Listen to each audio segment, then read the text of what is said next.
When local growers put great food on Tennessee tables, that's living green. Join Live Green Tennessee tonight as we take a look at the first legal moonshine distillery in Gatlinburg, Tennessee, plus a look at one Manchester resident who is trying to prove that cleanliness is next to goatliness. And we take a trip to historic Granville, Tennessee to find out how this town is providing a look back into the past. All this right here, coming up next on Live Green Tennessee.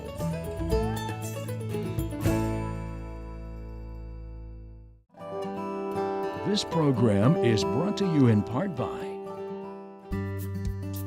the Tennessee Department of Agriculture.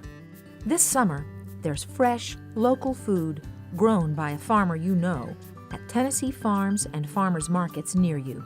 There's fun there too, with berries to pick, animals to pet, games to play, fish to catch, and color you can bring home to last all summer long. This summer, find yourself on a Tennessee farm with picktnproducts.org. and by the U.S. Department of Agriculture, Southern Sustainable Agriculture Research and Education,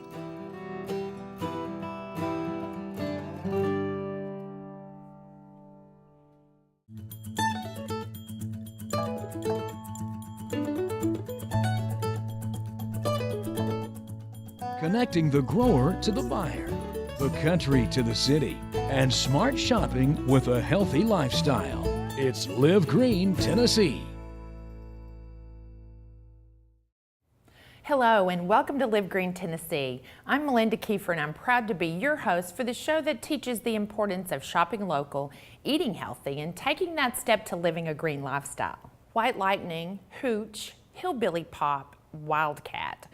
These are just a few of the many names used for moonshine. Early immigrants brought with them the knowledge of distilling grains to make the water of life, which was viewed as a divine creation due to its curative powers and economic value. The making and selling of whiskey was virtually the only way many families could make money in a barter society. Old Smoky Tennessee Moonshine is the first legal moonshine produced in the state of Tennessee. Let's take a look at this story from Chris Smith of East Tennessee Public Television and find out how 22 different states are now able to get their corn from a jar.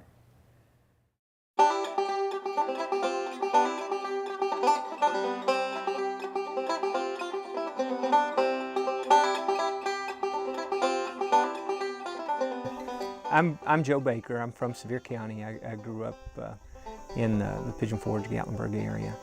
And we started Old Smoky Distillery about a year and a half ago. In July of '09, the law passed in Tennessee that allowed for the distillation of spirits. We quickly started the process to get licensed at the federal level and then the state level. And in about June of 2010, we started distilling our first spirits. My family has lived in the area for the last 200 years or so.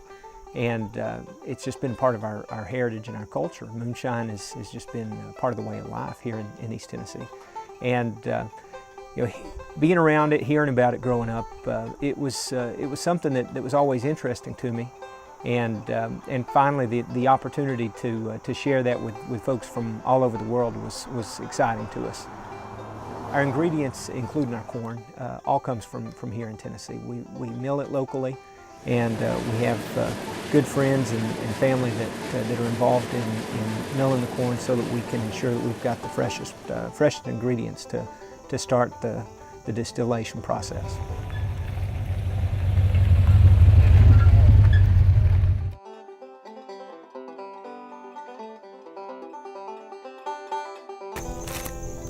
Well, my name's Clive Valentine. We live here in Jefferson County. And we've been grinding corn in our little mill for several years now. And we got connected with the little whiskey still in Gatlinburg to grind our corn. We're grinding corn for them up there.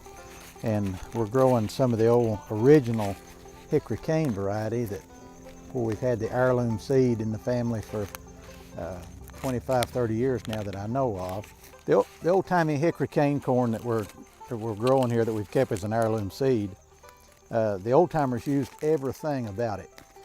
When this corn is just putting on the silk, and the silk's just first starting to turn brown, It's soft and tender and it makes a real good sweet corn. And then when it dries and turns down on the stalk, it grinds real well and makes a real sweet cornmeal. One of the main reasons that they quit using this corn as much, or as it fell out of fashion, as some people would say, is that it grows real tall. The corn behind me back here is over 12 foot tall, and we're in a kind of a low area here, so the wind didn't bother us too bad. But if you can imagine being in a large field, this would blow down real easy. So the new varieties of corn, they've changed that. And this, for the most part, don't produce as much corn per acre because you have to spread it out more than you do the new varieties of corn that they're using today. So it's not used as much anymore, but it makes the best cornmeal and the best grits on the market. I'm not real familiar about the early whiskey making. That my grandfather was an old Baptist preacher, so we didn't have too much whiskey talk in our family, but this is the only corn, for the most part, that was grown in East Tennessee back years ago. So this was the corn that they made their hooch out of back years ago.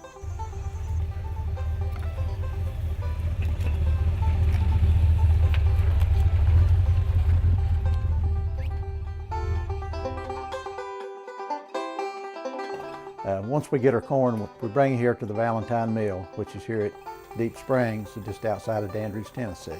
When we bring our corn in, we've got a loading system outside that brings it in. We put it in our bins upstairs, and then it comes down into the elevators, goes through a cleaning system that's got a scouring machine and a sifter and a blower system on it. Get the corn good and clean, get all the dust and shuck and cob out of it. And then it comes into the hopper above me right here, above the stones. This is the stones where the process is actually done. We grind it. Once it's ground, it comes through the spout, and this elevator takes it back upstairs. It goes through a bolter sifter system that separates out the bran from the cornmeal and the grit from the cornmeal, and comes out in the boxes here behind me. And then it's bagged up, weighed out, and brought to the sewing machine here and sew the bag up, stamp our name, and it's ready to be sent up to the whiskey still to make whiskey. Hi, I'm Justin King. I work for Old Smoky Distillery. I'm the master distiller here, and I'm going to show you how our process works. We bring all the corn in from Clive's Mill, Valentine Mills, and we actually do a corn wash. We actually heat water up, we add our corn to it, and that makes all your starches in the corn turn into fermentable sugars. We then actually cool the corn down back down to room temperature. We add our yeast to it, and then at that point we pump it in the fermenters to start our fermentation process. During the fermentation process, the yeast eats up all the natural sugars in the corn that we'd converted from the starch, and that's what actually makes our alcohol. Then we pump it actually into our pot still, and at that point you heat it up to around 175 degrees. That's when the alcohol separates back from the corn mash, and it's sent through our still, it's condensed, and you have moonshine. My favorite is just your traditional corn whiskey. It's a true East Tennessee moonshine. When we started the business, it was important to us to use local products, and when we started the construction, we tore down a lot of barns and old cabins that otherwise would have been lost. Everything from displays and walls to shelving for our jars of whiskey that we sell. So our product starts in the soil here in Tennessee. We try to bring it straight from the ground and mill it, our corn, and try to create a good fresh product that's all made here in Tennessee. We're proud of the traditions and culture here in the mountains, and moonshine is from corn, and here in Tennessee there are a lot of things we're good at, but we're awfully proud of the way we make whiskey.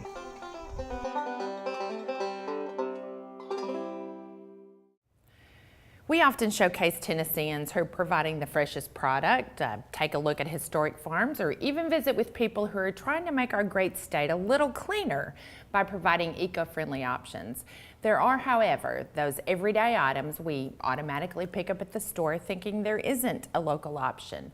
One of these is soap. Live Green Tennessee recently visited with Tracy Hansen of Hansen's Milk and Honey Farm in Manchester, Tennessee. Making soap out of goat's milk for nearly 10 years, Tracy just recently started selling her homemade goat milk soap. With her sniff tester and her daughter Katie by her side, Tracy has found that word of mouth and a solid product has caused her new business to boom right from the start.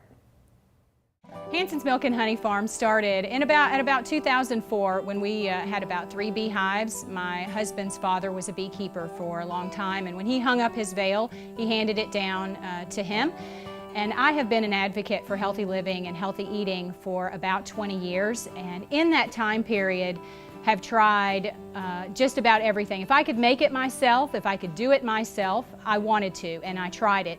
As far as my soap goes, I've been making soap for about 10 years, just petering and trying different things. And then when we got the dairy animals, I went back into it. Soap making for me was, like I said, I wanted to try anything that I could do myself and do it naturally. Knowing that I could. Of course I was scared. I looked at every website, read every horror story about using sodium hydroxide lye, and wouldn't do it. I started just grating up Castile soap and adding things to it and playing around, and I like that, but I really wanted to go all the way. So I read a lot, many books, talked to people that I knew that had done it, gathered as much information as I could, and just went with a simple recipe, and I liked it. Most of our recipes are goat milk, the majority of them, but I do a sea salt version that is like going to the spa. It's a creamier bar of soap. It's a really fun bar of soap to make. The goat milk is a little more involved of a process, a little more time consuming, whereas the sea salt is real fun, real easy, and real quick. It heats up really quick, and you cut it real fast and it's ready to go. So that's what we're gonna show you how to make. Okay, now we're gonna show you a simple process of making sea salt soap. We have all our oils and butters and essential oils already out. So first, I've already measured out my oils into my bowl here.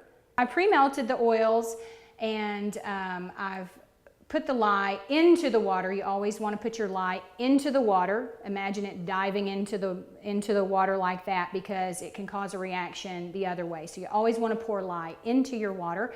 And so it's been sitting for maybe an hour, and it's come down to about maybe 110 degrees now, and it's ready to be poured in to the oils.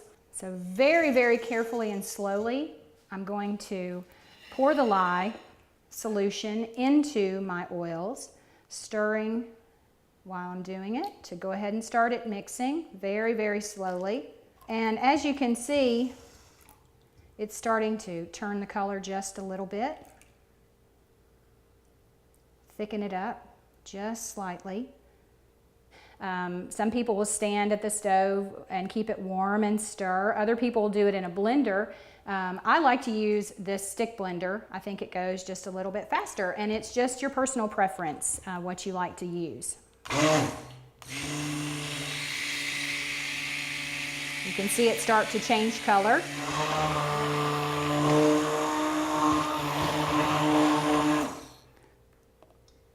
See, it's nice and thick. Not there yet, though.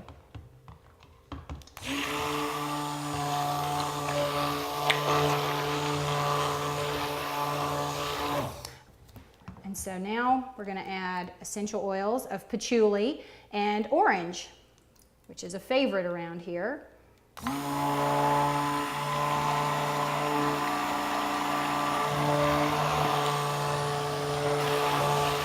And now this is the fun part, because once you add this salt, it heats it up really quick. So we're going to pour this salt in.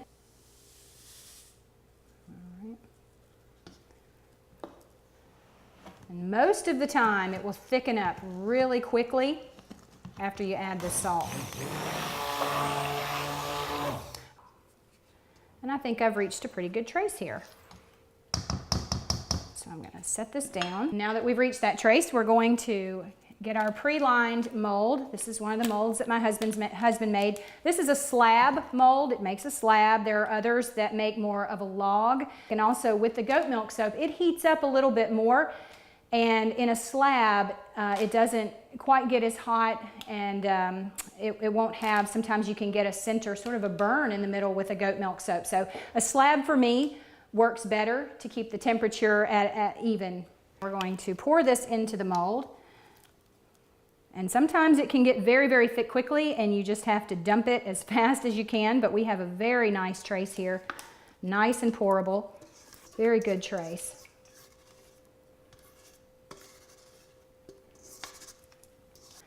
It will finish the saponification process. It will heat up very much and go through sort of a gel-like phase and almost go liquid again before it finishes and hardens up.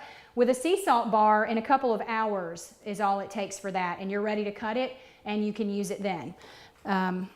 So this, just let this sit over here. And I have another one that I did that is a goat milk soap, and it's the same type. This freezer paper off, and my husband did some lines so that I can just cut it right up into bars very easily, very even. I don't mind if the bars are not perfectly cut. I think it adds to the character of what we do here. And so I just take a cutter, cut it right down, and you've got 12 bars of soap. The farmers market was an opportunity that we were not really looking for. We'd thought about markets and kind of decided that maybe that wasn't something we wanted to invest a lot of time in. Most of them are on Saturday mornings, and that's when we get a lot of farm work done. And when we saw a flyer for Beans Creek, I said, you know, they don't have a honey producer. Why don't we go and give it a try? So we contacted them and spoke with them, and they said, yes, we would love to have you. And so from there, that's how we've gotten our feet wet. It has been so overwhelming to me. Like I said, I expected the honey to sell and maybe sell a few bars of soap, you know, just to move the inventory and be able to make some more, because it's a great hobby and I love doing it and I wanted to share it with other people. So I was amazed at how receptive this area is to natural products and asking for other things, and can you make X, Y, or Z, and when will you make, and a liquid soap, which I've started now working on, and I have testers using to see what they think of that, which would move into shampoos and conditioners, you know, lots and lots of fun things. So yes, overwhelmed, yes, but in a very good way. I like Tracy's soap because it's all natural, it makes my skin feel better. And it's done a lot of wonderful things for me and my husband, as far as skin and just the whole feeling, the body and the cleansing, and I like all natural. I've done all natural soaps, and I find hers to be the best so far. I do all natural eating, oils. I do a lot of different all naturals, so for me, this is just another step towards being more natural. If you want to use all natural soap, I think it's just better for you to get the products, the synthetics that consumers or everybody's been putting into our soaps to feel better, to get rid of just bad products that we're using that's making us fatter.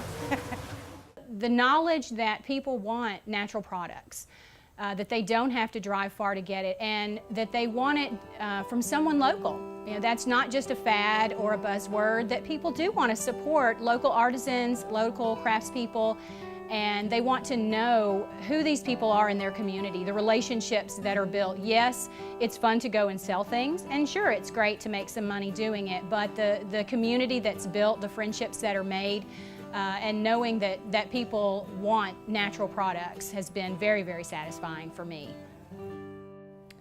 Historic Granville, Tennessee is described as a riverboat town located on Cordell Hull Lake with a strong history. The town is scattered with historic buildings, including the T.B. Sutton General Store. With all the rich history the town already offers, it is about to provide even more. Let's take a look at how the folks down in Granville are gearing up to take us on a step back in time. The town of Granville was settled in 1799 by settlers that were looking for the promised land that came from Granville County, North Carolina. They had come to Granville because of it being on the Cumberland River and the fertile soil that it had in its river bottoms. In 1999, the Granville Museum was formed to preserve the history of Granville and to preserve some of the historic buildings. From that, the Sutton General Store was bought in 2002 by a gentleman by the name of Harold Sutton that restored it. And from that, our town has grown in the festivals that it does and events that it does. On October the 1st, we will be dedicating the Sutton Homestead, which is the homestead of Ben Sutton, who was the former owner of T.B. Sutton General Store.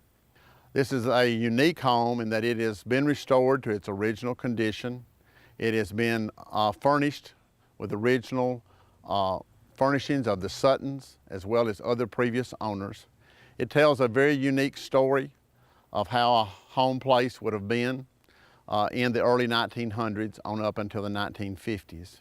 Right behind me is going to be the community garden. This was the garden spot of the previous homeowners, and we're going to keep it active and that everybody that's within the community can come and share and plant and then be able to develop the product and then share it amongst each other. In addition to the home, behind the home is part of the original barn. We are putting a gristmill shop, which will be actually operating. We will be selling meal from that. The back part of that building is the original corn crib of the original barn that was here. So it is an agricultural museum as well. Behind this is 2 vacant lots that we're making into a pioneer homestead. We have just moved one of the first log houses to be constructed in Granville in 1820. The one thing that's really great about Granville is we have our own shops and we have our own resources, which is really great because we are a good 15 to 20 minutes away from any other retail. And it's wonderful. We have our Sutton store that has an eclectic group of gifts and antiques and artwork and down to honey. I mean, we just have all sorts of neat things. This store was built in 1880. It's the earliest record that they can find. It was sold on the courthouse steps for $100. It was in continuous operation until 1925 when Mr. Ben Sutton bought it, and him and his wife Ethel May lived in Granville, and he ran the store until he died in 1975. They could buy live chickens, they could buy eggs, they could trade items. A lot of people would come in and trade chickens for their flour or their sugar or whatever. We've tried to stock the store with things that anybody would come in and find from an earlier period of time. You know, Granville's a small town and it's a small piece of our American history. So we have the candy that you'd buy by the pound. We have overalls and hats and lots of tourist items, Granville memorabilia. We have ice cream and banana splits and ice cream sundaes, sandwiches at the back counter. It's just a small town treat to come and visit the store. Granville is very unique in the sense of the community spirit in sharing everything. And one of the things that Granville does very well is everybody has their specialty of something that they grow. I have a neighbor that's brilliant with the blackberries. I have another neighbor that's brilliant with corn and tomatoes. This grew a lot of squash and tomatoes and heirloom tomatoes. And everybody shares. We all share. You'll one day come home from school or work and you'll find a basket of nice vegetables sitting on your porch and you know one of your neighbors shared for you. We first were shopping for a home. Everybody had their own personal garden in the backyard or in the front yard or in their side yard. And I thought it was just so incredible. And so since then, we have jumped on board and we do a garden in our backyard now. And on top of that, we have branched out, like a couple of our neighbors, we have chickens. And right now we have 15 chickens and we share the eggs with our neighbors also. So like I said, Granville really taught us about going back to the basics, which was part of our statement of going green. This project has meant to me, and as well as a lot of other people that are originally from Granville, in the fact that our homes were taken by the Cordell Hull Lake and we no longer have an original home here. So we are hoping that this will become a home place for many that have lost their homes here, as well as people that may not have any connection to Granville, but they can relate back to the place they were born, their grandparents' home, home places of yesteryear. We hope you'll join us next time on Live Green Tennessee when we'll feature new stories and bring you more exciting news about Tennessee markets, farmers, and businesses who are making the move to eating fresh and living green possible for all of us right here next time on Live Green Tennessee.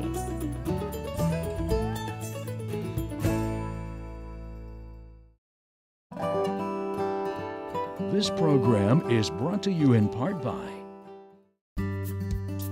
the Tennessee Department of Agriculture. This summer, there's fresh, local food grown by a farmer you know at Tennessee farms and farmers markets near you. There's fun there too, with berries to pick, animals to pet, games to play, fish to catch, and color you can bring home to last all summer long. This summer, find yourself on a Tennessee farm with picktnproducts.org. And by the U.S. Department of Agriculture, Southern Sustainable Agriculture Research and Education,